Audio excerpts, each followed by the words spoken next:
Boa noite, pessoal. Eu vou falar para o pessoal que está entrando aí conversa e mandando as mensagens ali no chat de Alex Economia Cripto, né? Porque por ali eu consigo estar visualizando e estar direcionando as perguntas para o Fernando, ou mesmo vocês podem pedir para falar, né? Pedir permissão para falar. A gente vai parando no meio da live ali para fazer no formato de um bate-papo, né? Quem quiser falar, levanta ali a mão, né, pelo próprio Telegram, daí eu abro o microfone e pode falar. Quiser compartilhar a tela também, pode compartilhar a imagem, fica tranquilo.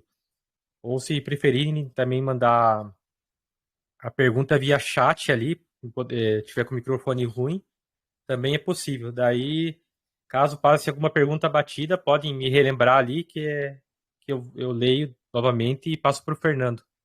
A intenção aqui é que a gente consiga esclarecer o máximo de dúvidas aí que vocês tiverem. Eu quero agradecer primeiro a iniciativa do Fernando. Essa ideia que o Fernando teve de criptos, para mim, foi genial, né? Que a gente trazer temas que cada um tem um conhecimento mais é, intermediário, avançado, para compartilhar com quem está iniciando, né? Que eu tenho essa visão aí que mais acadêmica, né? Que de formar grupos de estudos e compartilhar conhecimento, né? Sem aquela figura somente o professor, você se inscreve no curso e acaba por ali mesmo. E sim, a minha intenção nos canais que a gente tem é fomentar o debate, né? Lá no grupo principal não tem como fazer, né? Que são 5.200 pessoas, vira bagunça, né? Mas aqui no grupo do pessoal ali que nós estamos em um grupo reduzido, com pessoas mais interessadas aí em cada um desses temas, a gente pode conversar, trocar ideias, sempre tem um ou outro disposto a ajudar, tem gente que opera diferentes mercados que a gente está acostumado, né? Tem cada um com a sua especialidade. Então ali fica aberto aí o convite para todo mundo que quiser falar, tirar dúvidas. E novamente quero agradecer o Fernando e a iniciativa dele de preparar esses slides, essas aulas, que para mim assim foi algo bem positivo. Assim, eu já conversou um pouquinho e vi o conteúdo e para mim só da primeira aula para mim já valeu a pena assim todo o esforço dele em trazer esse conteúdo para a gente. Vou passar aí a palavra para o Fernando. Bom, boa noite a todos. É um prazer ter bastante pessoas interessadas em cripto e interessadas no que eu tenho para falar. Então, meu nome é Fernando Madalosti Bittencourt. Eu sou um engenheiro. Tá? Trabalho numa fundição de ferro fundido em Santo Ângelo, no Rio Grande do Sul. Não sou investidor, não sou aí, não tenho certificação nenhuma de mercado, não tenho absolutamente nada disso. Sou um investidor de pessoa física, há alguns anos apaixonado pelo que eu faço. Investimento para mim é meu hobby também, tá? E comecei há alguns anos falar sobre cripto lá atrás, em 2014, 2015. E aí, pena que o que eu comprei naquela época eu não mantive e voltei a comprar, mas faz pouco tempo atrás. Tá? Então, tem uma máxima que se diz em todos os lugares dos criptos, né? Que é do your own research. So, nada disso aqui acredite nisso. Tudo que eu posso falar aqui são informações. Nada pode ser verdadeiro. Gostaria que todos vocês tirassem isso e fossem procurar. E qualquer pergunta que vocês tenham, da onde procurar, que material olhar, sintam-se à vontade de conversar comigo. Tudo certo por aí? Todo mundo escutando bem? Só para mim ter certeza disso, Alex. Tô escutando bem. Também tá ok. Ótimo. Então tá. Então vamos começar um pouquinho. Vamos falar da nossa agenda geral, do que nós vamos falar nesses 3 encontros, ou talvez sejam 2, ou talvez pode ter necessidade e vocês gostarem, a gente pode expandir também um pouquinho da nossa ideia. Então, hoje a gente vai falar sobre criptomoedas, o que são criptomoedas e o que é blockchain. A gente vai falar um pouquinho dos mecanismos de consenso. Os principais são Proof of Stake e Proof of Work. Tá? E a gente vai entrar para explicar um pouquinho o que é o Bitcoin. Tá? Então, essa é a nossa agenda de hoje. Na próxima semana, a gente vai entrar nas próximas redes, que é Ethereum, a Solana e a Avalanche. O porquê que a gente vai entrar nessas redes semana que vem? Porque a gente começa a entrar no que a gente chama nos DApps and Smart Contracts, que é o que começa a alavancar todo o processo da revolução, que é o Decentralized Finance, que é o que eu mais estou apaixonado. Tá? A gente vai conversar também sobre as wallets, as cold wallets, as wallets que são aplicativos, que são extensões do Chrome. Eu vou mostrar para vocês uma Ledger Nano que eu tenho, vamos falar um pouquinho sobre como é que a gente utiliza isso, qual é as vantagens e as desvantagens de tu ter uma hard wallet, que é uma Ledger Nano, que é nada mais é que um pendrive com as tuas criptomoedas contigo, do que ter um computador. A gente vai entrar realmente aí no que a gente chama de Decentralized Finance, que são as corretoras descentralizadas, protocolos de farming, que é o que? Para a gente poder trabalhar com as corretoras centralizadas, a gente precisa ter um pool de tokens, e eles te dão recursos para te manter o teu dinheiro lá. A gente vai falar sobre yield aggregators, e a gente vai falar 3 estratégias que é onde eu, graças a Deus, estou muito entusiasmado, que a primeira é o pseudo delta hedge, que é como tu estar comprado e vendido ao mesmo tempo, simplesmente pegando o retorno dos farming e não tendo risco exposto, nem quando o token sobe ou desce. A gente vai falar de 1 a 3 vezes long, quando tu acredita que qualquer token vai subir, tu te alavanca 3 vezes para conseguir um retorno melhor, e a mesma coisa para o short. Tá? Então, mais ou menos essa é uma ideia. Se alguém tiver alguma coisa que gostaria que eu comentasse nas próximas aulas, por favor, pode colocar no chat ou depois da aula, me mandar um direct, que eu faço questão de colocar ali e conversar com vocês sobre isso, ok? Então, deixa eu começar contando uma historinha para vocês. Nós temos o João e a Ana, os dois são 2 usuários de criptomoedas, e o João tem 50 bitcoins, vamos dizer. Desses 50 bitcoins, o João quer passar 30 bitcoins para a Ana, ok? Quando ele passa 30 bitcoins para a Ana, o João fica com 18 bitcoins. Você se pergunta o porquê que é 18 bitcoins. Porque dentro de qualquer blockchain, exige o que a gente chama de a transaction fee. Então, o blockchain não é isento de fees. A gente tem taxas que a gente paga também. Mas essas taxas, em vez de remunerar corretoras, são para remunerar as pessoas que dão a segurança à rede. Beleza? Isso nada mais é que eles chamam Digital Signature, e me desculpem pelo inglês pesado dessa apresentação, mas a maioria dos termos são em inglês, e aportuguesar fica muito complicado, eu não me sinto capaz de ficar portuguesando, ok? Então, uma transação simples, que pode parecer, eu tenho 50 bitcoins, quero passar 30 para a Ana, passei 30 para a Ana, fiquei com 18, paguei a transição. Mas a grande pergunta é, como é que a rede garante que eu tenho os 50 bitcoins e que eu não mandei 30 bitcoins para a Ana e mandei mais 30 para o Alex e mandei 30 para o Romildo? Tá? Esse é o grande quesito. Isso que a gente chama do double spending. Esse é o grande problema que se existe nas blockchains.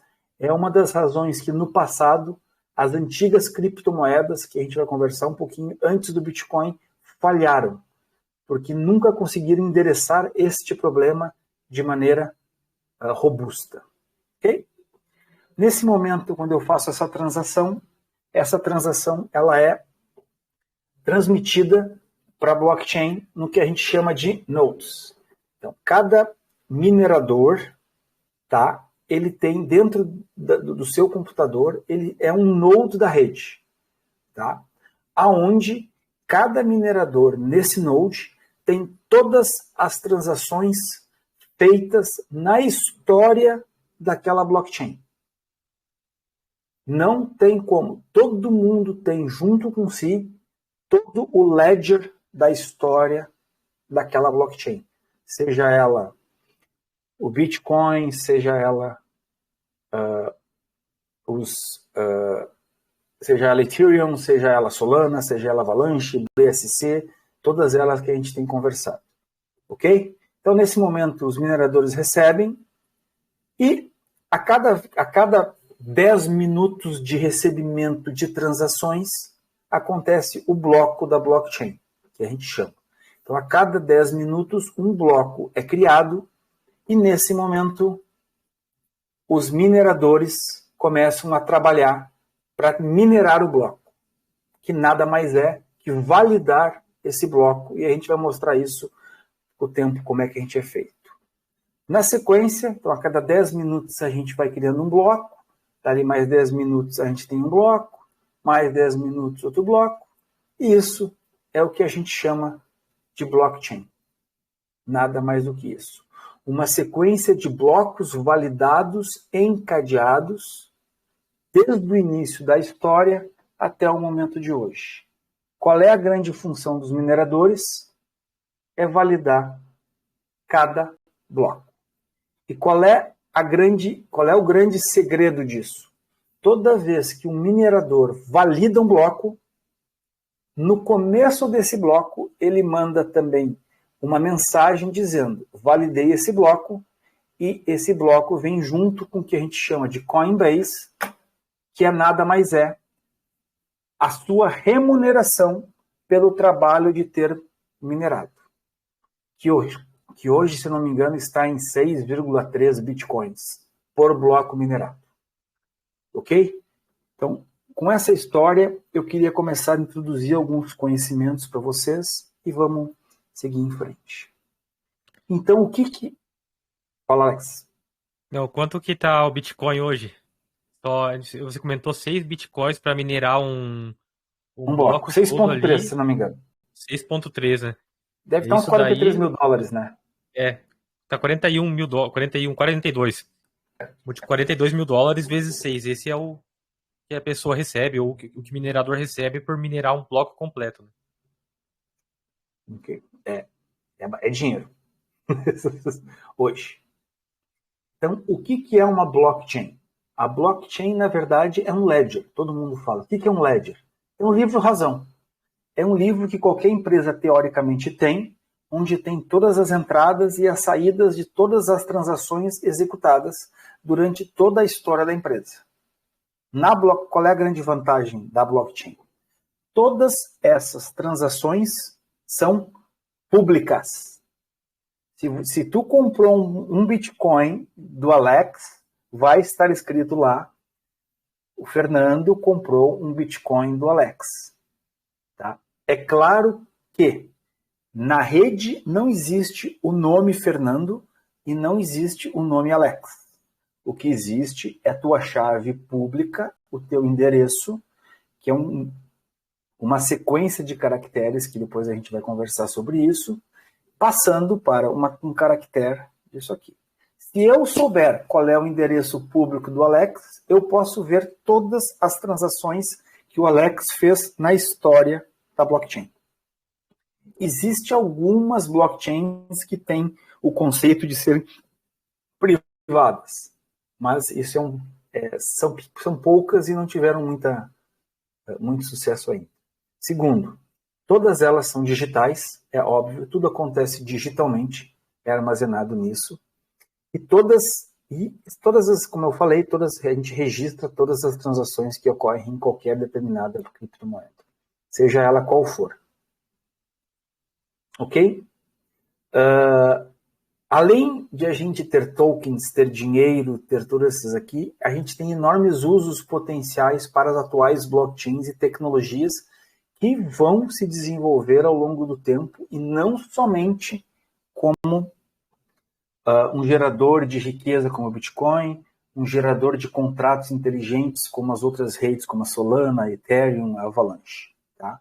A gente tem investimentos especulativos nisso, a gente tem recebimento, recolhimento, fazer arrecadação de dinheiro através de ICOs.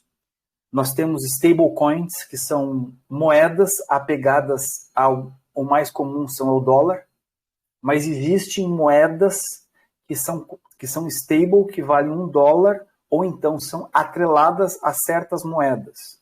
Existe um protocolo que é chamado Tomb Finance, tombo de, como é que eu vou dizer, jazida, tá? Que vem na Phantom, que a stablecoin é atrelada a um Phantom, a uma Phantom.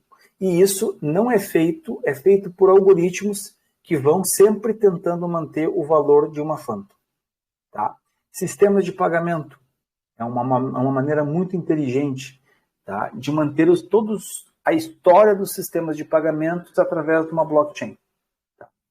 Mas se a gente for um pouquinho mais à frente, já tem estudos para se utilizar em arquivos médicos, registro de propriedade, tu não precisa mais cartório, as tuas propriedades de imóveis serem públicas, Internet of Things, tu ter vários dispositivos sendo controlados na tua casa, na tua smart home, sendo controlados por tudo isso.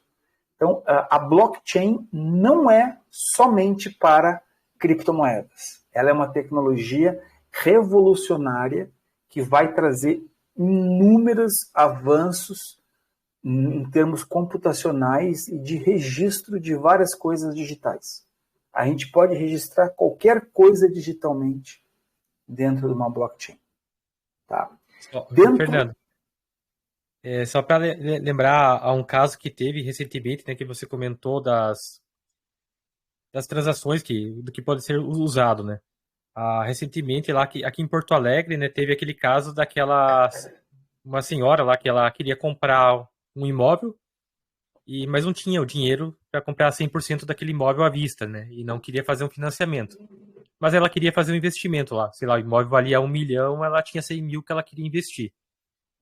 O que foi feito? Usaram a tecnologia do blockchain para vender uma parcela, para firmar o contrato para vender uma parcela do imóvel para ela. Ou seja, ela pagou 100 mil e teve 10% do imóvel. Foi feito digitalmente através do blockchain esse contrato. E o interessante, a tecnologia que o pessoal colocou por trás é que se alugarem esse imóvel lá, sei lá, quanto que, chutar aí, um valor de 10 mil reais por mês que estão alugando esse imóvel, né? Ela vai receber lá correspondente a quase 10% desse valor mensalmente, né? Então, eles fizeram uma maneira de quebrar aquela questão de propriedade, né, do imóvel que pertence a uma pessoa, que tem que registrar em cartório, a um grupo de pessoas, para essa pessoa comprar através de uma tecnologia usando blockchain, né? E através disso também ela pode ou morar e pagar o restante dos 90% correspondente ao aluguel, ou no caso do imóvel ser alugado, ela recebe 10%, que é o valor ali que ela tem daquele imóvel. Se alguém precisar ler essa matéria aí, eu posso achar onde que ela tá e mandar para vocês novamente. É bem interessante aí, um dos usos que eu vi, né? Fora outros aí que a gente tá vendo no dia a dia. Isso é muito interessante. E quando a gente for começar a conversar sobre outras redes, a rede da Avalanche, que é uma blockchain que tem crescido muito nos últimos 2 anos, ela já vem com um conceito chamado de subnets. O que é isso? São redes que se acoplam à rede principal, elas têm sua própria validação, mas para a segurança e validação dessa rede se utiliza a rede principal. Várias empresas nos Estados Unidos fizeram estudos para utilizar a rede da Ethereum como validador, mas validadora de toda a validação da sua rede, dos seus processos. Mas ficaram com muito medo de começar a expor os seus dados para as redes da Ethereum e serem hackeados. Então existem várias coisas e tem várias subnets da Avalanche, que é uma das coisas bem legais dela que a gente vai conversar um pouquinho mais para frente. Qual é o grande mote e qual é a grande sacada que os maximalistas de Bitcoin dizem? Então, para vocês souberem, se vocês querem encontrar um maximalista do Bitcoin, se esse cara está nas redes sociais com os olhos pintados de azul ou vermelho que pareçam laser, isso significa que ele é um maximalista em Bitcoin. Ele acredita que o Bitcoin é o que vai ser, é o que vai estourar, tem todo o seu patrimônio em Bitcoin e vai seguir nisso, tá? Que toda a blockchain ela é descentralizada. O que é isso? A gente tem várias pessoas, o Bitcoin deve ter 10 mil nodes na rede, validando a rede ao mesmo tempo. Quer dizer isso, é uma segurança muito forte, aonde se a China, que já fez, resolveu, ok, está proibido minerar Bitcoin, está proibido ser validador, a outro pedaço da rede mantém a rede viva. Estados Unidos quer cortar, mantém a rede na Europa. Então tu não consegue, a teoria é, tu nunca vai conseguir desconectar ou acabar com a rede, porque ela é descentralizada. Além de ser descentralizada, ela é o que a gente chama de permissionless, que é o quê? Ninguém precisa de permissão para usar ela. Não existe uma autoridade central que diga, tu pode entrar ou tu não pode. Não tem uma CVM te dando permissão, não. Tu pode ser um agente autônomo. Tu pode ser uma corretora. Não interessa, isso não existe. Tu pode entrar a qualquer momento. Se a gente começa a olhar os protocolos de finanças descentralizadas dentro da Ethereum, dentro da Solana, dentro da Avalanche, BSC, todas as outras, se vocês souberem programar na linguagem e souberem fazer um contrato inteligente, vocês simplesmente plugam o contrato inteligente de vocês na rede e começam a fazer um sistema de vocês. Eu quero fazer uma corretora descentralizada brasileira em qualquer uma. Não precisa pedir, por favor, posso fazer isso. Não. Estão lá as regras para te fazer o contrato inteligente, tu simplesmente entra, lança, com segurança, é claro, e começa a trabalhar. Sem autoridade, sem nada. Ela tem 3 funções básicas, que é validar as transações. Então, tudo que acontece é validado no blockchain. Se for pelo Proof of Work, é através de algoritmos. Se for por Proof of Stake, é através da quantidade de moedas que tu tem reservadas à rede, e na maior quantidade tu consegue validar. Então, que são as 2 mais comuns. Tem outras, mas a gente não vai nem comentar sobre isso. E caso, a gente vai mostrar depois no demo, caso a gente encontre qualquer transação fraudulenta, a blockchain espalha isso e começa a corrigir. Então, o mecanismo de consenso diz, para mim aprovar uma transação, especialmente no Bitcoin, eu preciso ter 100% de todos os nodes da minha rede dizendo, ok, tu validou, tá ok. Senão, essa transação não é validada. E é por isso que no Bitcoin só acontecem 6 transações por hora, desculpa. Porque é muito devagar. E às vezes, quando tu compra Bitcoin, a tua transação pode demorar horas para aparecer de novo na tua carteira. Esse é um dos medos que as pessoas têm. Ok? Alguma pergunta sobre a ideia do que é uma blockchain, para que ela serve, como é que ela funciona? Eu vou começar fazendo uma pergunta agora desse trecho que você comentou. Por exemplo, ali eu te mandei um Bitcoin para você, né? Vamos supor que ele validou ali 8 horas, né? Que é a cada 10 minutos que ele valida. Quando que você recebe esse Bitcoin ali que você comentou que tem esse tempo que demora mais para ser minerado? No momento que todos os nodes da blockchain disseram, ok, está validado. Então isso aí é a cada 10 minutos? Ou é a cada... Não? Não, porque o que acontece? O porquê, então eu já vou entrar um pouquinho, já para explicar isso aí, eu vou entrar um pouquinho. O porquê que o Bitcoin ele é tão criticado com o uso de energia, tá? Todos os mineradores de Bitcoin trabalham no mesmo bloco ao mesmo tempo, tá? O minerador que resolver o hash primeiro diz assim, eu resolvi, manda para todo mundo diz, ok, está validado, realmente tu resolveu. E passa para todo mundo. Nesse momento, entra o próximo bloco e todo mundo começa a trabalhar no próximo bloco. Ou seja, está todo mundo fazendo a mesma coisa.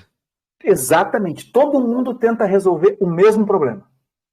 Por isso que eles dizem que é uma perda de energia monstruosa. Porque se tu tiver 1000 nodes rodando, tu vai ter 1000 pessoas trabalhando no mesmo problema e somente um vai resolver. E quando esse resolve, o trabalho dos 999 foram perdidos. Gastou energia à toa, né? Exatamente. Tem um cara que eu vou recomendar depois para vocês, que eu gosto muito, eu escuto o podcast dele, ele tem uma newsletter bem legal, que é o Pompliano Pomp. Ele fala que ele diz muito, que esses caras dizem, né? Que na verdade não é gasto de energia. Toda a segurança da rede é dado pelo gasto energético. Em vez de ter um banco central dando suporte à moeda, tu tem, na verdade, a energia sendo gasta que dá suporte à moeda. Então, a proteção da rede é a energia gasta. É muito interessante esse conceito. Alguns concordam, outros não concordam, mas faz parte do nosso dia a dia. Tudo certo, pessoal? Alguém mais tem alguma dúvida? Eu posso pegar e aqui liberar o microfone de vocês aqui, se alguém quiser fazer alguma pergunta, algum comentário. Daí a gente passa para o próximo slide. Esperar um. Eu acho que por enquanto não. Quiser. Tudo certo, beleza. Ótimo. Vamos falar um pouquinho sobre criptomoedas. Todo mundo imagina que as histórias das criptomoedas começam no Bitcoin. Muito pelo contrário. Já se começava a falar de moedas digitais lá em 94, quando começou a surgir a internet. Então a gente tem várias opções: DigiCash, Mondex, CyberCash, ouro eletrônico, Hashcash, BitGold. Tudo isso existia. Por que nenhum deles acabou tendo o Bitcoin? Primeiro, pelo fato que quando tu é muito cedo na tecnologia, a tecnologia não está madura, tu morre. Não pode ser o primeiro. Tem que nascer na hora correta. O segundo, que é a adoção, que é o que eu te falei, que é a centralização. Tudo era centralizado num único local e tinha que ser validado. E isso cria um risco monstruoso. Vocês imaginam que, pensem, a maioria daqui eu acho que trabalha no mercado financeiro, quando da crise, se tu não quer pagar a corretagem e fica na Clear, quando o mercado desaba, tu não consegue fazer uma operação na Clear. Porque está tudo concentrado lá, todo mundo está tentando vender e tu não consegue validar. Centralização, um problema. Ninguém conseguia garantir que eu não mando 2 vezes o mesmo dinheiro para o Alex, que é o double spending, que é um processo que é uma das coisas mais importantes no dinheiro. E como é que a gente chegava ao consenso de que essas transações tinham sido executadas? Então, na verdade, isso vem muito atrás e acabaram fazendo com que isso fazia. Um dos fundadores da rede da Avalanche já trabalhava com dinheiro eletrônico há mais de 20 anos, em mecanismos de consenso, e a gente vai conversar um pouquinho sobre isso quando a gente fala da Avalanche. Tá? Ele era pesquisador universitário, tá? Estudava mecanismos de consenso, e quando ele foi fazer o PhD dele, ele queria falar sobre criptomoedas. Na época foi a crise de 2001, deu um rolo muito grande, e ele foi para outro caminho. Mas ele lá atrás falava e aproveitou agora para lançar sua própria rede. Então, nada mais é que a moeda digital, tá? Protegida por criptografia. Então, o nome cripto vem de criptografia, tá? Que nada mais é que são algoritmos computacionais que garantem a verificação e a validação de caracteres, sejam eles quaisquer. Tá? Nos permite hoje pagar o que a gente quiser. Então, no Brasil tem muito pouco, nos Estados Unidos já tem ATM que tu pode sacar criptomoedas, tu pode fazer pagamentos, tem muitas empresas que estão vindo nos Estados Unidos que já fazem tu receber o teu salário em Bitcoin, em Ethereum, em Solana, em Avalanche. Então tudo está rodando muito mais forte lá fora do que aqui, porque lá fora é um mercado muito mais liberal, onde não tem tanta regulação quanto o Brasil. Tá? E, de novo, não temos terceiros, não temos intermediários, é tudo peer-to-peer. Então, tu quer mandar, às vezes, tu quer peer-to-peer no sentido assim, são 2 organismos trabalhando. Então, toda vez que tu interage com uma corretora, ela é praticamente uma pessoa. Ela tem um contrato, ela tem um endereço que é único, que tu interage com ela da mesma maneira que se eu estivesse mandando dinheiro de meu pro Alex. 2 endereços diferentes, mas a corretora tem um endereço que o contrato inteligente trabalha com ele. Tá? E aí a gente vai conversar um pouquinho sobre as curvas, a curva elíptica que garante sobre chaves públicas e privadas, tá? Que é como hoje em dia é como funcionam as carteiras e é como funcionam hoje o teu endereço de cripto. E isso eu vou falar muito sobre segurança, como saber ter segurança nisso. É muito fácil ser hackeado. Quem é novato é muito fácil cair no conto da sereia. E eu vou dar várias dicas de como não cair nisso, porque ao mesmo tempo que é muito fácil tu ganhar dinheiro, é muito mais fácil, tem muito mais gente tentando tomar dinheiro. Hoje a maioria dos hackers não trabalham mais em quebrar banco, roubar cartão de crédito. A maioria está especializada em tentar quebrar os contratos inteligentes onde tem muito dinheiro. Há umas 3, 4 semanas, teve um dos maiores hacks que teve, que foi na Wormhole, que é uma bridge. O que é bridge? É uma ponte que faz a transição de dados de uma rede para outra. No caso da Wormhole, se tu tivesse um Ethereum, Ethereum na rede da Ethereum, tu poderia trazer esse mesmo Ethereum para a rede da Solana. Então, ela fazia essa ponte entre uma rede e outra. Eles hackearam e roubaram 380 milhões de dólares em Ethereum. E acabou, tu nunca mais perde. Tirou de lá, criou, tá na tua carteira, tchau. Já era. Então, se eu quiser mandar qualquer token pro Alex e errar um caractere da chave pública do Alex, eu mandei dinheiro para alguém, que eu não sei quem é, se existe essa chave, e não tem estorno de TED. Já era. Tu mandou, acabou. Então, o que a criptografia faz? E isso é muito importante. Ela tem 2 funções básicas. Ela protege e verifica a computação, que é a garantia de que aquele dado é verdadeiro, e garante e protege a comunicação da rede. Por que isso é importante? Quando eu mando um dado, quando eu digo que eu validei um Bitcoin, uma transação de Bitcoin para alguém, eu mando junto a resposta da criptografia que me é perguntada. E que muitas vezes demora horas para mim descobrir com essa criptografia e milissegundos para validar. Então, se eu tenho a chave pública, tá, e tenho a resposta da criptografia, quando eu pego a chave privada, eu rapidamente digo, bom, essa resposta é válida, sendo que essas 2 chaves são verdadeiras. Tá? Então aí vai o primeiro segredo. Em qualquer carteira que vocês fizerem, vocês vão ter uma chave pública, que é o endereço da carteira de vocês na rede, e uma chave privada.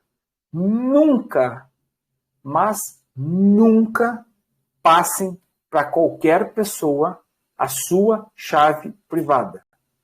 Porque se tu passar a tua chave privada, outra pessoa pode validar transações por ti.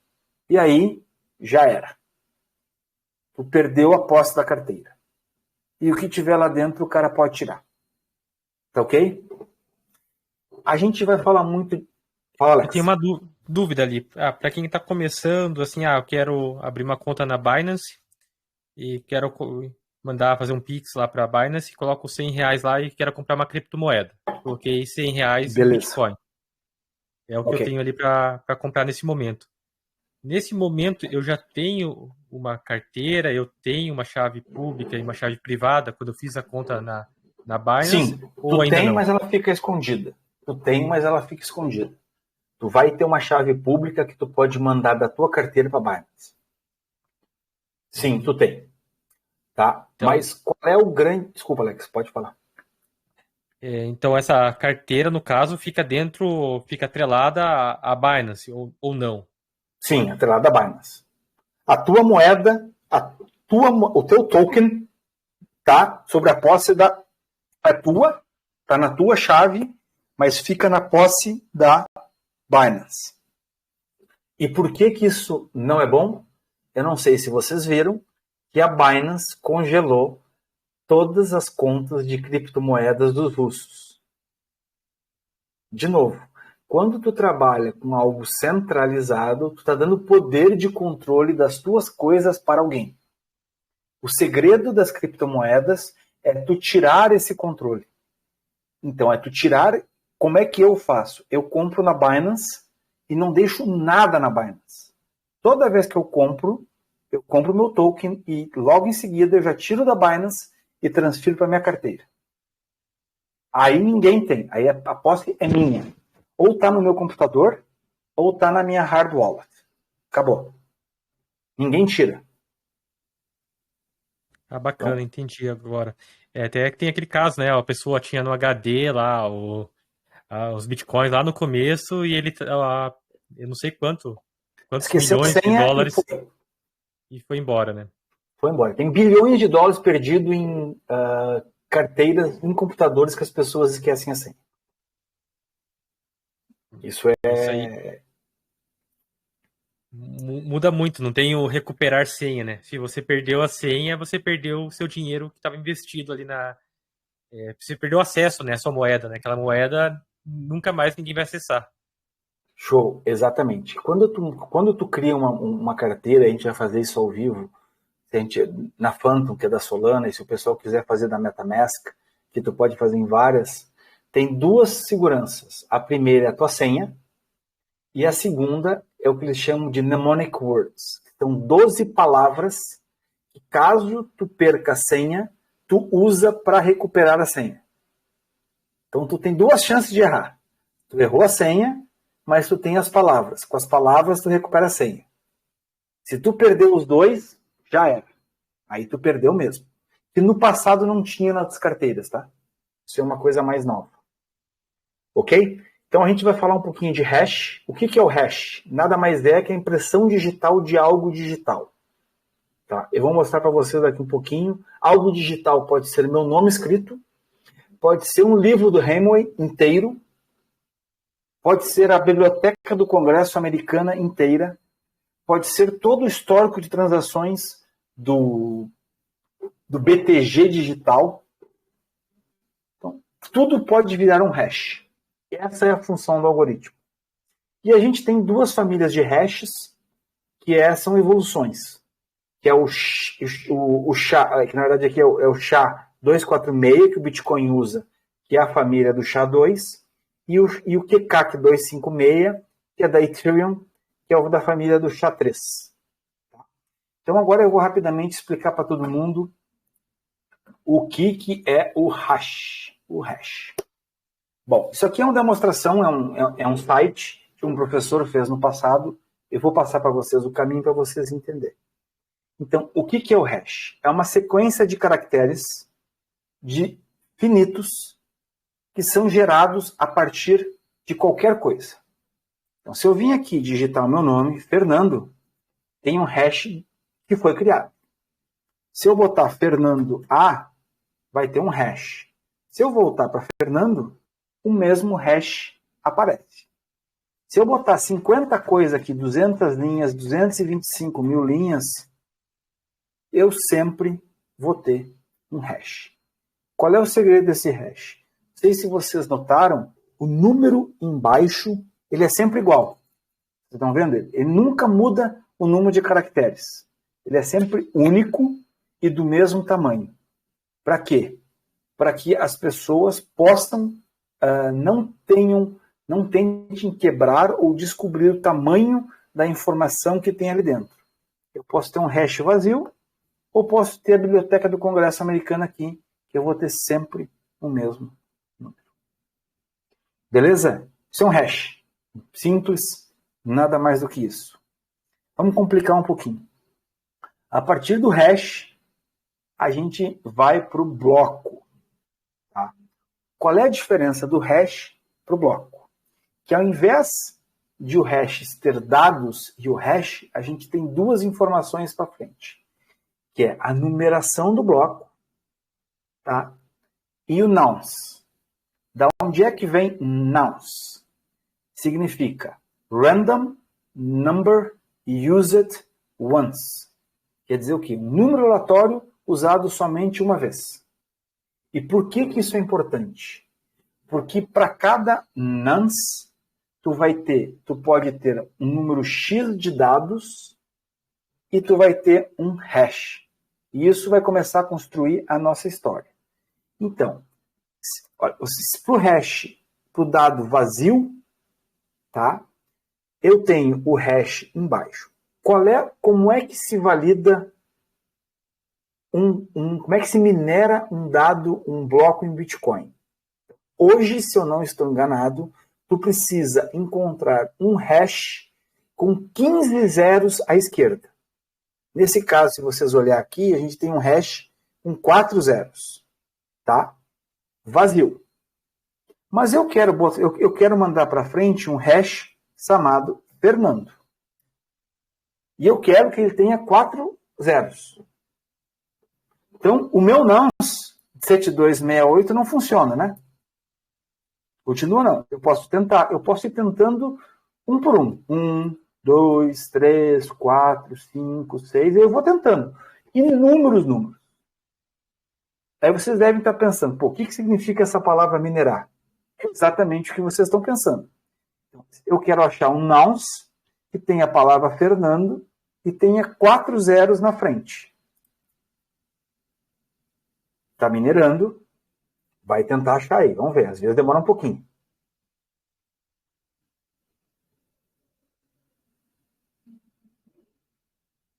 Tá difícil. Meu computador está devagar hoje.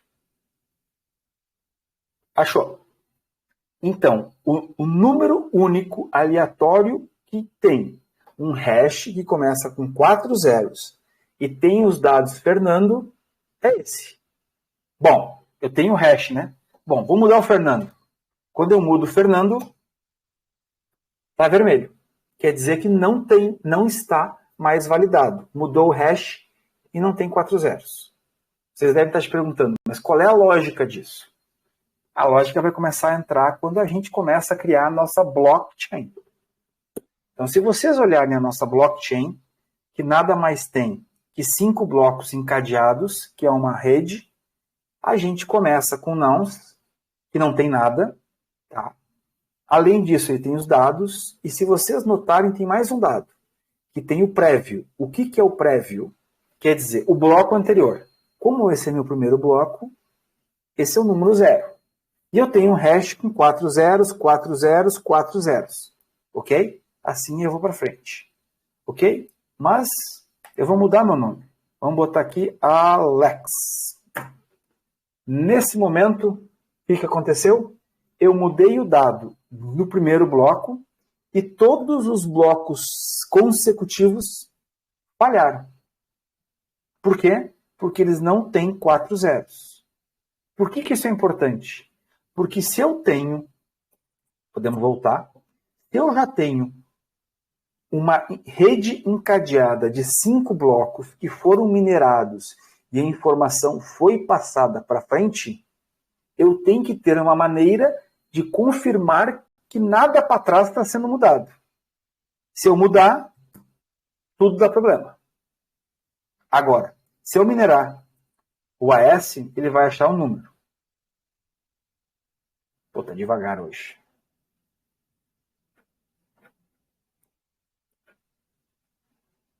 Tô conseguindo achar um... Hoje está complicado o negócio. Mãe do céu. Ele faz a mineração Deu no seu próprio computador? É, ele tá fazendo isso aqui, o algoritmo tá dando problema. Tá, vamos voltar aqui, vamos de novo. Não sei por que tá dando problema, interessante, não? Eu testei várias vezes e nunca deu problema. Vamos fechar. Vamos de novo, vamos lá. Bloco. Vamos de novo. Tá, eu acho que deu para entender um pouquinho o conceito. Tudo certo, gente, no bloco? Então, no momento que eu tenho os blocos, então se eu mudar aqui, tudo fica para fora, tá? Eu voltei para o dado original, tudo está certo. Então isso me garante que depois que eu validei e minerei todos esses blocos, nada pode ser mudado anteriormente porque a rede da frente não vai validar. Na sequência, a gente começa a criar a blockchain distribuída, que são vários nodes. Vocês podem notar que todos eles têm a mesma informação. Todo o hash anterior é o próximo hash, hash é o prévio, e assim eu vou indo. Tá? Agora, eu posso mudar o primeiro bloco. E esse meu node tem problema. Só que o peer B, tanto a rede, o peer B quanto o peer C, não foi modificado. Então, é essa a maneira que se garante que não tem alteração no passado de redes fraudulentas. O que vale é o seguinte: toda vez que eu tiver uma informação divergente, vale a informação aonde tem mais nodes corretos. Então, na maioria das vezes, por isso que é muito difícil fraudular qualquer rede, especialmente da Bitcoin. Tu precisa fraudar 51% de todos os nodes para te poder fraudar a rede. Tanto é que no paper do Satoshi, ele tem um momento que ele comenta sobre isso. O quão é difícil isso acontecer. Ok? Mas por enquanto a gente está falando só de dados, né? Vamos botar um pouquinho mais de informação aqui, vamos botar os tokens. Então a gente começa falando, bom, agora eu tenho os tokens, eu tenho transações do Darcy para o Bingley, de $25, da Jane para a Elizabeth, e cada uma dessas transações estão validadas. E todo mundo vai validando e minerando. Se eu mudar a segunda, tá? Vou dar um exemplo aqui, não é 96 com 67, é com 68, ok? Deu problema, deu problema. Eu posso tentar minerar, mas vai dar pau de novo. Tá? Ele está rodando, está tentando, tem a coisa. Mas as outras não deixam. Portanto, acaba mostrando isso. Então, Fernando, antes ali a gente usava textos, né, dentro dos Sim. blocos para gerar um hash, né? E agora o que vai ali, em vez de ser um texto aleatório, a gente coloca as transações que foram feitas, né? Ali Darcy enviou 25 para fulano de tal, Elizabeth enviou 4 para Jane. E se você muda ali uma vírgula, muda a pessoa que está enviando ou recebendo, invalida tudo, né? Você perde essa informação.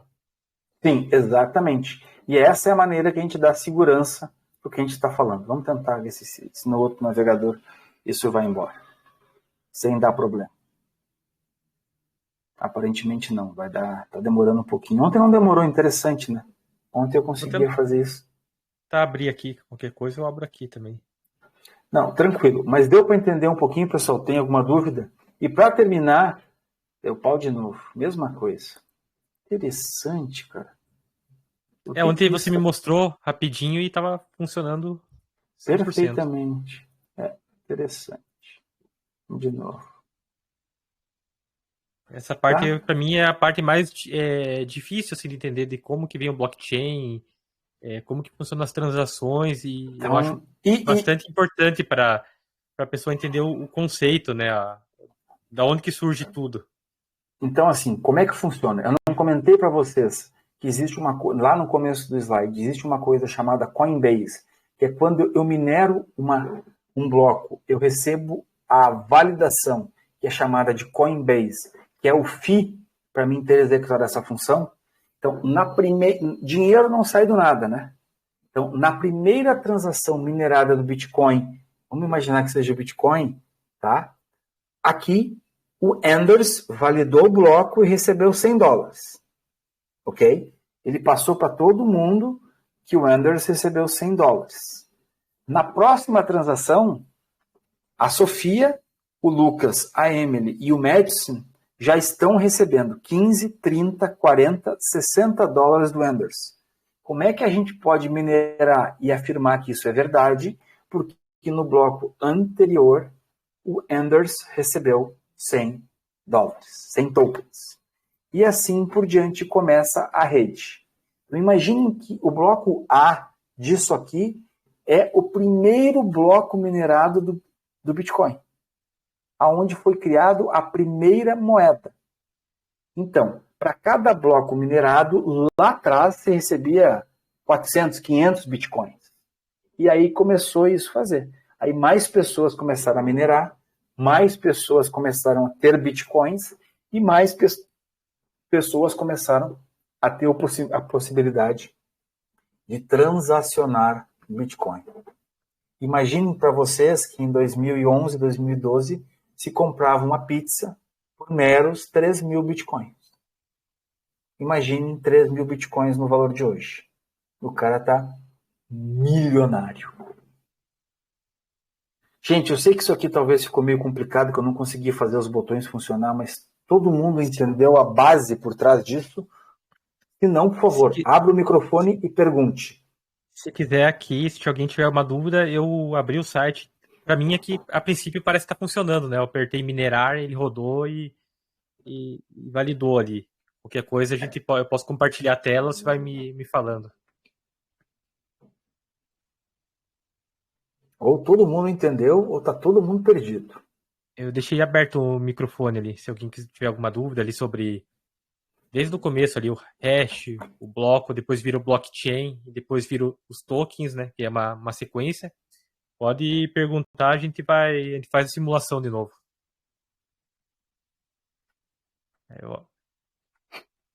Então, beleza. Vamos seguir em frente. De duas. Vamos lá, então. Show de bola. Beleza? Falando em criptografia, então vamos começar a tentar explicar um pouquinho dos mecanismos de consenso. O que são os mecanismos de consenso? São os mecanismos que vão dizer tudo isso, todas essas transações que ocorreram, nós dizemos que são legítimas. E, portanto, a gente vai dar ok para ela seguir na nossa blockchain. Tá? Então, nós temos aqui nada mais que o Proof of Work, que hoje duas redes utilizam o Proof of Work. O Bitcoin, tá? E o Ethereum. É as únicas duas. Tem mais outras que não são muito importantes, mas as principais são as duas. Só que o problema do Proof of Work que requer muito trabalho, muita energia, tá? Para que a gente possa seguir em frente, tá? Então, a Ethereum já está agendado para sair do Ethereum 1.0 para o Ethereum 2.0, que é quando o Ethereum vai sair de Proof of Stake para... Proof of Work para Proof of Stake. Tá? Então, eles vão fazer essa transação. Por quê? Porque eles querem sair dessa energia muito grande utilizada e ter mais liberdade, poder fazer mais transações por hora. Hoje em dia não está muito caro tu pagar a taxa de transação do Ethereum, porque o Ethereum baixou bastante de preço. Há um mês atrás, para te passar um Ethereum de A para B, estava custando $100. Estava muito caro para te transacionar. Por quê? Porque o Ethereum não tem um número de transações muito forte. Se não me engano, são 40, 50 por minuto. Tá? Por segundo. Tá? Enquanto a Solana já chega a 3 mil transações por segundo. A Avalanche está chegando a 1.500, 2.000 transações por segundo. Comparado ao Bitcoin, que faz uma transação a cada 10 minutos. Olha a diferença. No momento que tu começa a escalar e tu começa a ter muita transação, tu acaba parando a rede. Ok? Nós vamos falar só do Proof of Work e Proof of Stake. Então, o Proof of Work foi criado em 97 com o objetivo de quê? Tirar spam. Esse foi o objetivo dele. Foi uma maneira que eles tiraram de tentar descobrir spams nos e-mails. E para tentar evitar ataques que eles chamam de DDoS. São ataques de muita gente tentando acessar o serviço cai e as pessoas usam qualquer patch para tomar conta do servidor. Tá? Então, é um mecanismo que todo mundo diz, que os mineradores dizem quem está correto, quem não está correto, e passam essa informação para frente. E a dificuldade é dada pelos números de zeros à esquerda. Como eu falei para vocês, pelo exemplo, são 4 zeros. se eu não me engano, hoje está com 15 zeros na frente do Bitcoin. E como é que eu calculo a dificuldade? É 2 elevada nas 15, na potência N de zeros à frente. Então, para ti chegar a um hash, a dificuldade é 2 elevado na 15 hoje no Bitcoin, que dá um caminhão de oportunidades, de chances de tu conseguir esse número. Então, na verdade, o Bitcoin, além de ser um jogo de chance, é um jogo de competência. Se tu der a sorte de ter um número e tu tiver velocidade de computação, tu consegue mais rápido. Tá? E ele pode ser verificado com eficiência. Se eu peguei o dado, minerei, eu posso ter demorado 2 horas para minerar. Mas para mim conferir se esse dado foi minerado corretamente em milissegundos. Então, a volta da validação é muito rápida, o que faz com que a gente consiga verificar se a validação está correta muito rapidamente pelos outros participantes dos nodos. Ok? Então, nada mais é. Então, a gente vai olhar isso aqui, nada mais é do que o que acontece no Bitcoin. Então, o que eu passo no Bitcoin? Eu conheço o hash do bloco anterior, eu conheço quais são as transações que eu estou validando, eu conheço qual é a hora que está validando. O que eu não sei é qual é o nonce que vai me gerar quando eu procurar o número de zeros com essas informações. Então, eu minero para encontrar um nonce que tenha essas informações. E quando eu descubro o nonce, eu passo para todo mundo valida e a vida segue. Simples, na maneira de explicar. Difícil de executar. Beleza? O que é importante? O consenso vai suportar sempre a rede mais longa. Por quê? Porque tem momentos que as pessoas vão tentar fraudar a rede ou 2 mineradores conseguiram chegar à resposta em momentos muito similares. Quem mandar para frente a resposta mais rapidamente e os outros nodes verificarem a tua resposta está certa, move o bloco. E o cara que está do lado fica a ver navios ou é uma tentativa de fraude. Então, todos esses blocos pretos foram momentos em que a rede desviou por respostas simultâneas, quase simultâneas, e que não foram validadas, ou por algum motivo, como eu expliquei no exemplo lá. O cara mudou lá atrás uma transação, validou lá, e ninguém mais validou aqui. Ok? E a gente vai chegar no Proof of Stake, que nada mais é que o seguinte. Nesse tipo de consenso, a gente investe um valor. Então, vamos dar um exemplo de Ethereum. Para te virar um validador, tu não é mais minerador. O nome das pessoas que trabalham com Proof of Stake chama-se validador. Para ti ter um validador, vou dar um exemplo que eu conheço, que é na Avalanche. Para ti ser um validador da rede Avalanche, tu tem que ter em stake, que eles chamam, parados, o dinheiro depositados, 1000 AVAX, que é o token da Avalanche. Ok? Sempre disponível. Tu vai deixar lá o dinheiro, tá? E teu computador tem que estar sempre ligado na rede. Por quê? Porque vai chegar o momento que a rede vai mandar para ti validar um bloco. Se nesse momento o teu endereço não tiver online, a rede te pune. Então tem uma punição que é o seguinte: bom, tu tá na rede, tu tá como validador, mas eu pedi para te validar algo, tu não validou, então a tua punição é perder, não sei quanto, tá?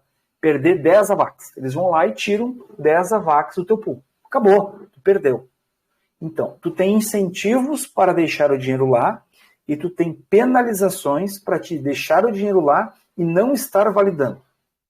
Isso daí me parece diferente daquele outro método que você falou do Bitcoin, né? Que ia para todo mundo ao mesmo tempo validar. Esse daí é, digamos, ocorre um sorteio. Ele manda para várias pessoas, então dependendo do protocolo, a gente vai conversar a partir da semana que vem. Cada um tem. Um manda para 50% mais um, outro manda para 30% e depois replica para mais 20%. Então, dependendo de cada protocolo, vai funcionar. Mas todos funcionam da mesma maneira. E como é que tu é remunerado? Pelo FII que tu recebe na validação. Então, para mim validar, da mesma maneira que eu recebo 6,3 bitcoins, eu recebo aqui um X que vai ser a minha remuneração. Então, todas as moedas, todos os tokens, se for Avalanche, se for Solana, se for BSC, se for Phantom, se for da Cronos, quando tu bota in stake, tu recebe de volta. Eu vou dar um exemplo para vocês. Eu tenho stake de Solana. Está me pagando 8,15% ao ano. Garantido. Eu deixo lá, eu vou receber 8,15%. E normalmente o que acontece? Um validador cria uma estrutura e faz um pool, onde várias pessoas deixam o dinheiro com ele e ele é o validador para que não precisem várias pessoas ficarem validando. E com isso tu recebe X%. Isso aí. Tá? E como diz aqui, a tua chance aumenta na medida que tu tem mais tokens em stake. Então é proporcional isso. Isso é uma das grandes fragilidades desse método. Por quê? Porque eu posso ser um cara muito grande, ter bilhões em staking e eu tomar conta da rede. E eu querer que validem primeiro as minhas transações do que a transação da rede. Essa é uma das maiores críticas que existem às redes como Avalanche, Solana, Phantom, do pessoal da Ethereum. Tá? Tem um podcast chamado Bankless, que eles falam muito disso. Eu vou passar para vocês também, quem quiser escutar sobre isso. Eles falam muito que eles defendem demais a descentralização e eles acreditam que a Ethereum fornece isso mais do que qualquer outro podcast. Beleza? Falar rapidamente sobre Bitcoin, já me demorei muito. Então, o Bitcoin é finito. Vão existir no mundo somente 21 milhões de Bitcoin. Acabou. E isso ocorrerá no ano de 2140. Até lá, os mineradores continuarão minerando para receber Bitcoin. A partir de lá, somente receberão as transações, as taxas de transação. Um bloco é minerado a cada 10 minutos, permissionless, como eu falei, não tem permissão de ninguém, é descentralizado e poucas pessoas sabem. Ele é divisível. Cada Bitcoin tem 100 milhões de satoshis. Então, se alguém falar em satoshi para vocês, é uma unidade de dinheiro também que nem o Bitcoin. Não é simplesmente o criador. Ok? Eu tirei isso aqui no dia 7, tá? Não rodei ontem, tá? Então, em circulação, há 2 dias atrás, existiam 18.976.050 Bitcoin. Tá? E todo dia ele vai acrescentando, porque todo dia os mineradores vão minerando e vão criando e vão liberando mais Bitcoin. Ok? Ele acontece, o que é importante, que é um halving a cada 4 anos. O que é isso?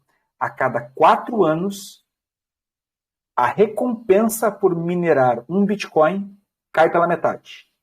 O primeiro halving aconteceu em 2013. Ok? Esse gráfico mostra que tem um comportamento muito parecido depois de cada halving. Em 2016 aconteceu o segundo halving. Em 2020, o terceiro. E em 2024 vai acontecer o quarto. Se vocês olharem entre o segundo e o terceiro, ele tem um período de expansão, um período de contração e tem um período de consolidação.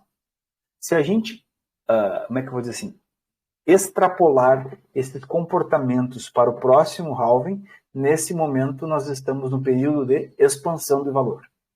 O porquê que isso é importante? Porque daqui a 2 anos, a mineração do Bitcoin vai valer metade do que vale hoje. Então, para os mineradores terem incentivo de minerar, o Bitcoin tem que estar valendo o dobro do que vale hoje para poder pagar pelas custas do futuro. Ok? Então, como eu falei para vocês, cada bloco hoje minera 6,25 Bitcoin por bloco minerado. E o mais interessante, se gasta hoje Cada computador gasta 1,54 megawatts-hora para minerar um Bitcoin. Agora vocês pegam esse consumo de energia e multipliquem por 1000. Porque tem 1000 mineradores gastando essa mesma energia para minerar um Bitcoin. Hoje para minerar Bitcoin, gasta mais energia que muitos países do mundo. É muita coisa, né? 1,5, a gente calculou, né? Dá mais de R$ 1 milhão, né? Senão a gente tinha feito Mais ou meio menos que isso. De cabeça. de cabeça. Gurizada, o que eu tinha por hoje é bastante coisa. Eu vou parar por aqui, porque se eu entrar em Ethereum e DeFi, aí a cabeça vai longe. Então, gurizada, está aberto para perguntas, por favor. Se ninguém perguntar nada, eu vou sair daqui frustrado, que parece que ninguém entendeu nada. Vamos lá. Um por vez ali. Deixei aberto o microfone de vocês ali para poderem falar. 2 pessoas saíram aqui, daí perguntaram se ia ficar gravada, que tinham que trabalhar, algo do tipo. Daí eu falei que vou deixar gravado e deixar disponível depois para vocês ali.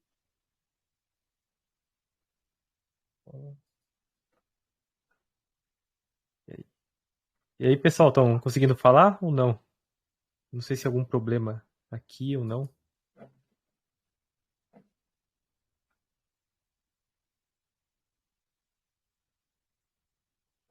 Não sei se o pessoal tá. Eu deixei aberto o microfone para todo mundo ali. Se alguém quiser abrir e falar ou mandar no próprio chat, pode mandar ali uma mensagem.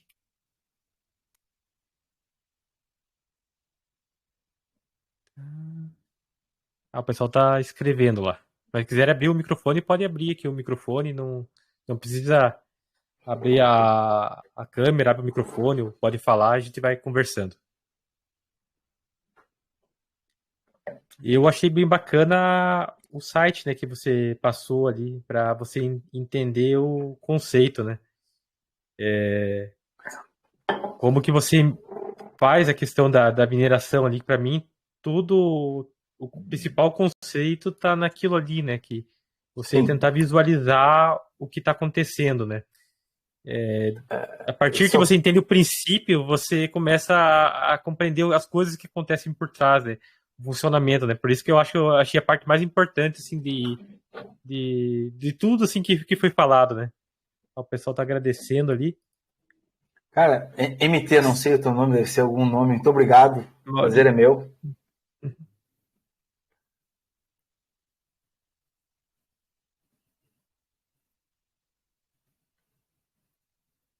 Obrigado, Romildo. Tá... Obrigado, Ana Paula. Mas, assim, eu tô frustrado porque, assim, ninguém tá perguntando nada. Então, assim, eu acho que foi um... Eu acho que foi um... Não sei se eu fui muito a fundo em alguns conceitos e muito, muito rápido. Interessante é tentar entender um pouquinho com o pessoal. Tem um minutinho, eu vou compartilhar minha tela e eu queria mostrar aquele site ali pro pessoal. Não sei se Sim, eu... só falando para vocês, gente, só deixa eu falar um pouquinho, cara. Tudo isso que eu conheço, eu não criei da cabeça. Então, eu assisti, eu li muito, eu estudei muito, eu sou muito chato para isso. Esse site tem 2 vídeos, tá? Tem mais um site dele que vai mostrar chaves públicas e privadas que eu vou utilizar na próxima aula, tá? Então, quem quiser assistir o vídeo dele em inglês, ele explica muito melhor do que eu, tá? Muito melhor do que eu, porque eu assisti o vídeo dele também para aprender no passado, tá? Então é muito interessante. Outra coisa que eu vou mandar depois, eu acho que eu vou fazer um documentinho em PDF. Tem um curso muito legal de 2018 do MIT, que é aberto, que fala muito sobre isso também. E se quem quiser, tem um curso de criptografia aberto no MIT. Então tem muita coisa legal disponível. Então, não criei, não fiz nada, simplesmente eu estou repassando o que eu aprendi. Eu adoro, eu sou curioso por natureza, então espero que tenha ajudado muito. Deixa eu legal. parar de... Quer dar uma lida ali no pessoal? Eu vou tentar compartilhar a tela aqui para Vai lá. vocês. Tá enxergando ali? Se quiser tirar a sua tela ali, dá para você tirar o compartilhamento da sua ali. Tirei. Beleza. Eu vou tentar explicar que eu corro um grande risco, né? Porque eu tô assistindo como o pessoal ali a primeira vez, né? Ó, o pessoal que quer saber mais a parte dos nodes, né? Eu vou desde o começo aqui, né? Por exemplo, né, o que eu entendi, né? A parte de eu fazer um texto aqui, ó. Escrever Alex Economia. Ele vai gerar uma palavra única, um hash único, né? Sim, é isso aí mesmo. Qualquer coisa que eu colocar aqui, se eu pesquisar um texto na internet aqui, ó, eu vou pegar o chat de vocês, né? Vou colar aqui, ó. Ele vai gerar um hash único, né? Isso aqui a pessoa não tem como quebrar, assim, é quase impossível de quebrar, né? Ele varia, parece que os cálculos, né, séculos, né, para conseguir a partir disso tentar descobrir o que a gente escreveu aqui. Então, Eu de não um me certo lembro modo, quantos. Desculpa, Alex, eu não me lembro quantos caracteres são, mas é 2 no número de caracteres que são, que é o número de tentativas que tu tem que fazer para quebrar isso. E é complicado. é algo assim de, tipo, na tecnologia que a gente tem hoje, é século, né, para você conseguir desse hash você descobrir o que a gente escreveu aqui, né? Daqui, sabendo o que é o hash, né, que ele, a partir de um conteúdo único, ele gera essa criptografia, a gente vai ter aqui o bloco, né? E O aí tem a bloco eu pergunta do vou... nouns, que é o número dos nodes e o nouns. Não sei se todos entenderam o nouns. O segredo do Bitcoin é o nouns. Tu procura um nouns único que contenha os dados com aquele hash. Então tu recebe um número com os dados que tu vai receber são as transações. Uhum. Tu recebe o hash anterior e o que tu procura? O nouns que tenha os 15 zeros à esquerda. No Bitcoin hoje. Que aí é 4. Eu vou colocar aqui, ó, faz de conta que a gente colocou, tá escrevendo a transação, né? Alex Economia Sim. pagou 10 bitcoins, tá escrito Para o errado ali, Fernando. mas Tem para o problema. Fernando, né? Ele vai minerar para validar essa transação, né? Para dizer que isso aqui tá ok, né? Ele Não, vai ele vai fazer a minerar. mineração, né? Ele vai te minerar, não vai. O objetivo da mineração não é o dar o hash, é te dar o Uhum. nouns. Sim, ó, apareceu aqui. Agora ficou claro, ele gera esse nonce, né? Que é esse valor que valida essa transação, isso? Exatamente. Esse é o valor, esse é o número único que com esses dados te gera um hash que tenha 4 zeros à esquerda. Porque Bacana, aqui ela pode tem ter, 4. porque tem mais hashes, tu pode gerar outro, entendeu? Entendi, se o pessoal tiver alguma dúvida aqui, a gente vai por etapas, né?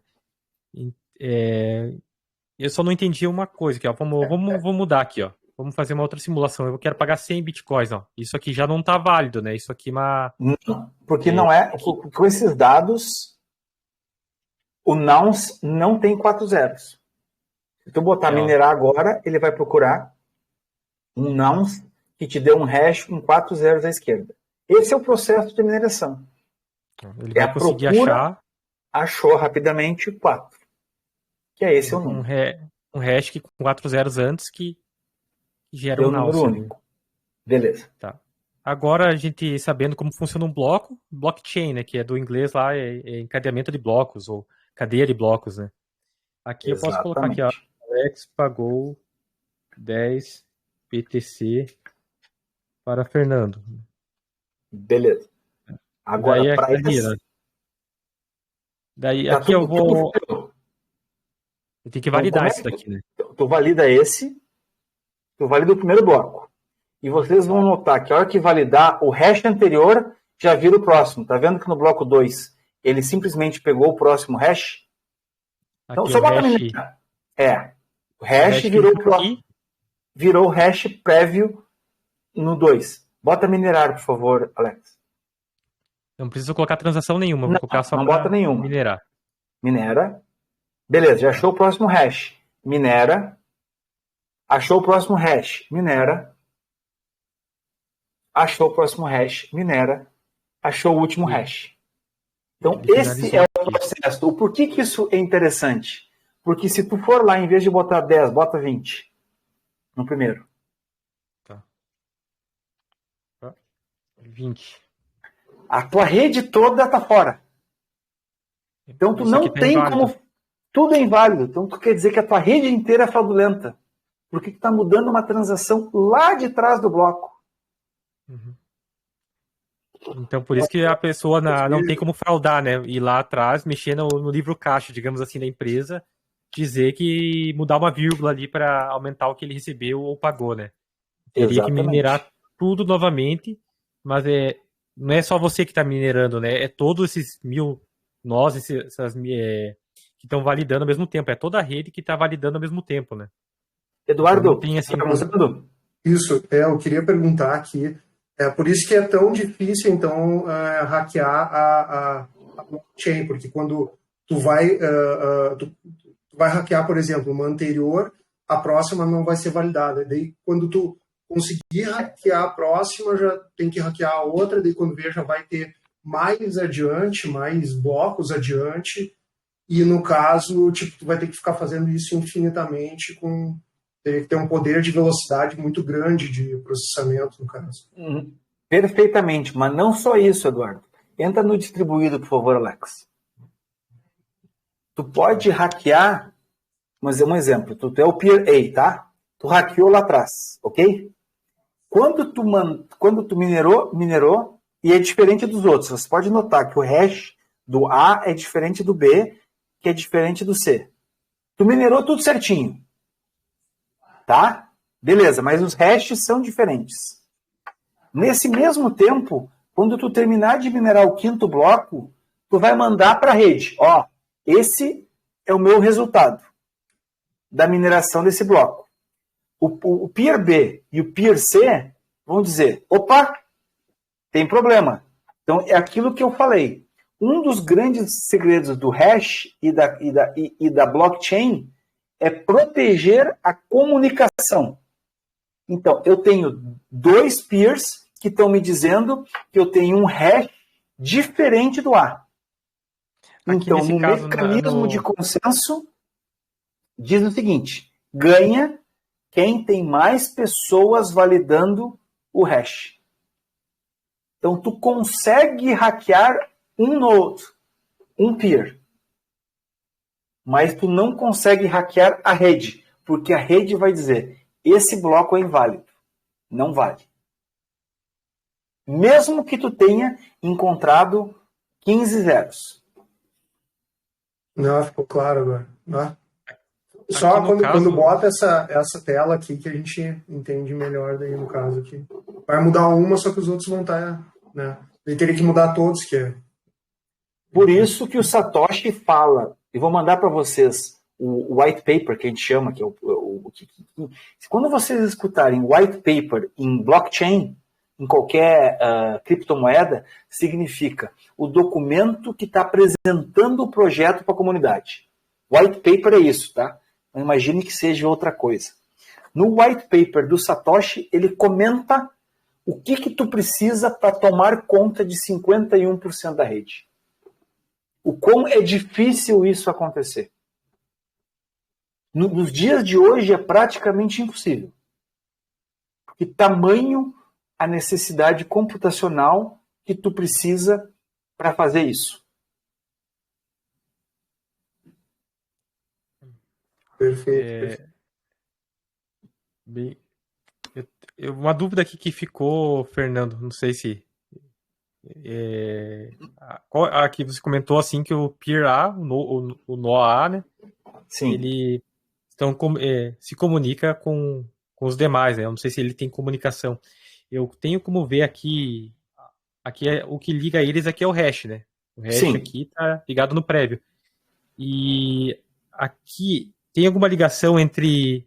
Se eu vejo aqui nessa tela o Peer A com o Peer B, eu não estou vendo aqui Se tu olhar o hash, aqui, tu mudou o dado do Peer A.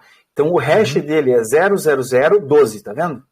Sim. Se tu olhar o hash do Peer B, desce do Peer C, tu vai ver que é 00015 e o de baixo também é 00015.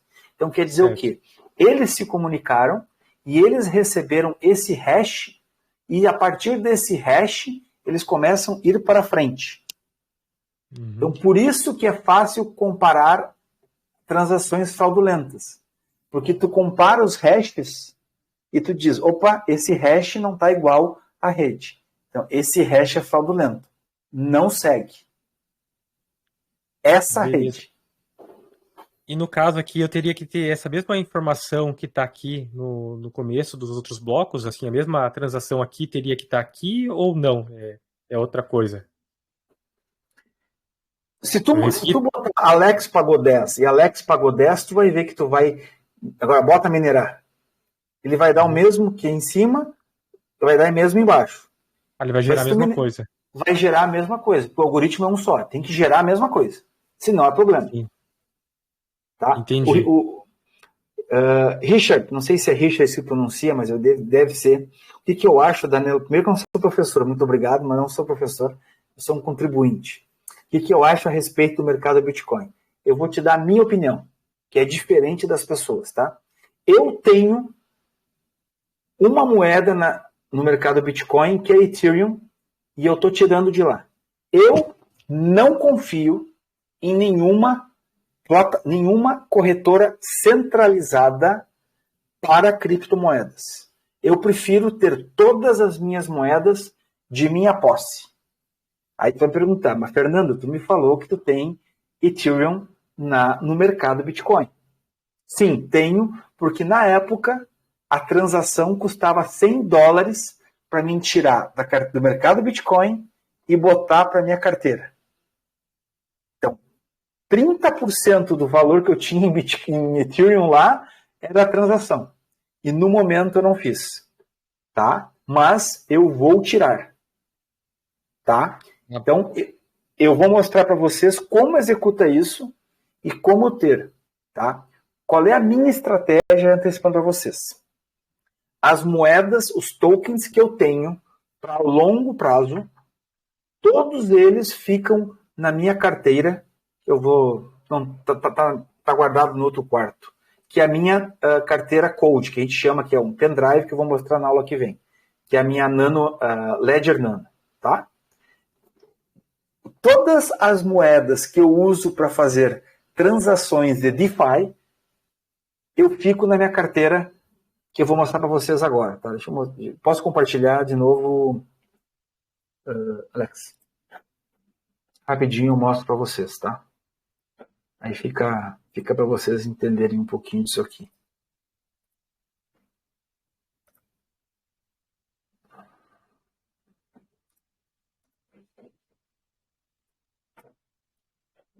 Tá? Se vocês olharem aqui, essa aqui é a Phantom, tá? Simplesmente é um aplicativo, tá? Então vocês vão perguntar. Agora eu fechei meu compartilhamento. Eu tava falando ali, tava sem o áudio. Agora tá certo. Essa é a Phantom, tá? Que eu tenho. Essa é a Phantom, que é da rede da Solana. Essa é a MetaMask. Tá? Deixa eu só abrir o meu... Como eu sou um cara... Só para você saber, tá? Eu tenho um gerenciador de senhas, tá? Todas as minhas senhas das minhas carteiras têm 100 caracteres. Tá? Então, essa é a MetaMask, que é a carteira mais famosa, onde eu tenho Ethereum, Polygon, ok? Nunca compartilhe nada, ok? Então, para vocês verem, então, aqui eu tenho a rede, vocês estão vendo aqui em cima, tem a rede da Ethereum, eu tenho a rede da Mets Andromeda, da Optimism, eu tenho a rede Cronos, a Polygon, a Phantom, a Binance e a Avalanche. Eu vou botar na Polygon para vocês terem uma ideia, tá? Então, vocês estão vendo aqui, então, nessa minha carteira eu tenho 309 Matic, eu tenho 34, isso aqui é um ETF, isso é um ETF, isso é um ETF, e isso é um ETF. Então, essas moedas estão no meu computador, tá? Porque eu faço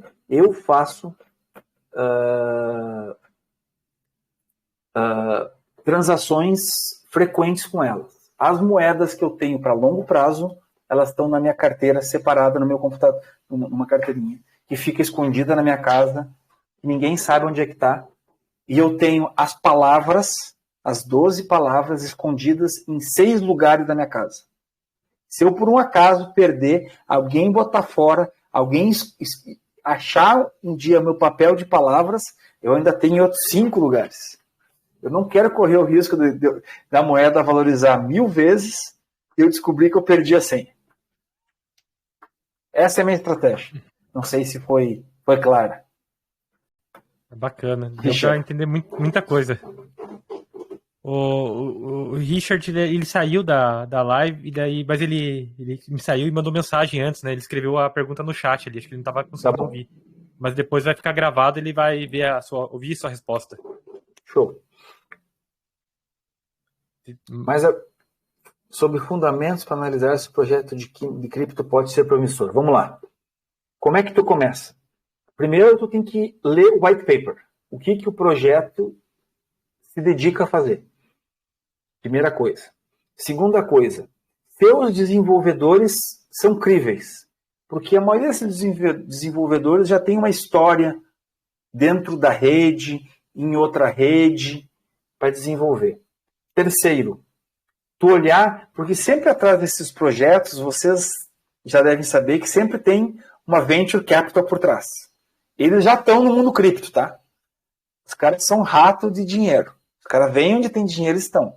Então, tu tem que ver se as empresas que estão suportando o desenvolvimento desse projeto são empresas críveis. Normalmente, os protocolos têm eles têm um dinheiro e eles têm uma fundação que vê esses projetos e financia esses projetos ao longo do tempo. Então, se o projeto é bom, eles também financiam isso e dão o selo, ó, eu acredito que esse projeto é verificado, é bom, isso, tá? Não quer dizer que seja verdadeiro, tá? Vou contar uma história de um projeto da Avalanche, que um dos grandes desenvolvedores descobriu que o tesoureiro do projeto era um criminal convicto de ter feito lavagem de dinheiro de um outro projeto.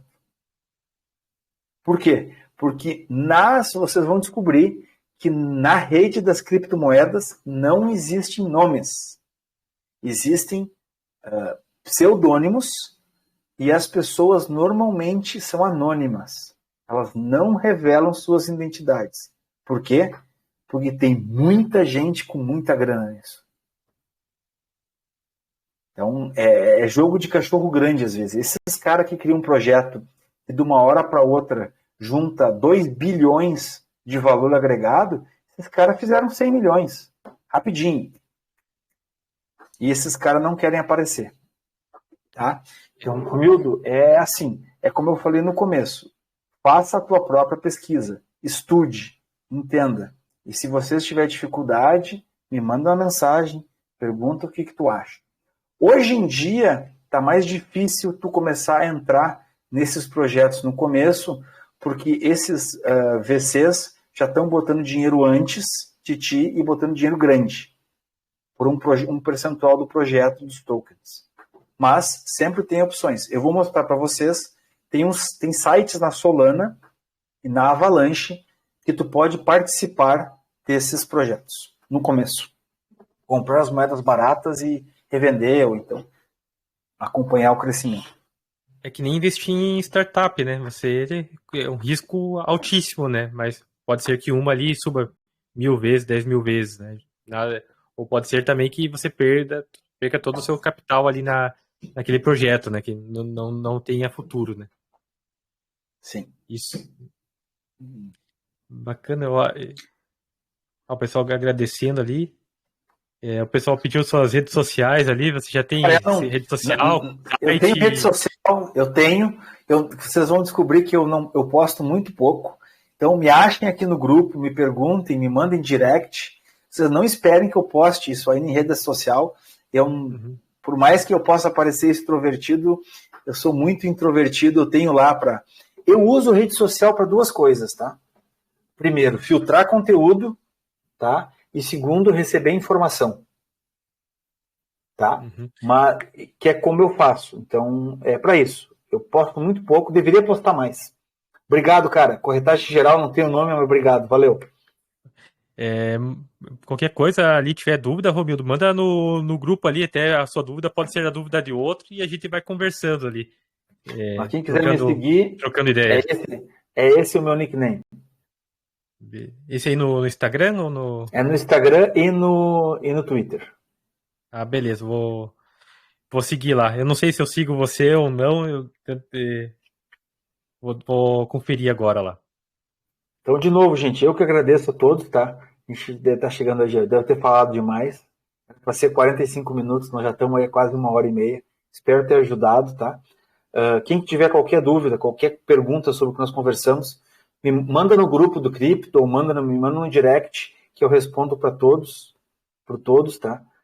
Sem nenhum problema. É o maior prazer. Se vocês acham que o legal passou, eu vou dizer para vocês, nem começou. O legal tá para vir semana que vem. Aí que o mundo e aí que a revolução começa. Vai vir coisa muito legal para frente. Legal. Eu quero agradecer aí, Fernando, mais uma vez, agradecer a todo mundo.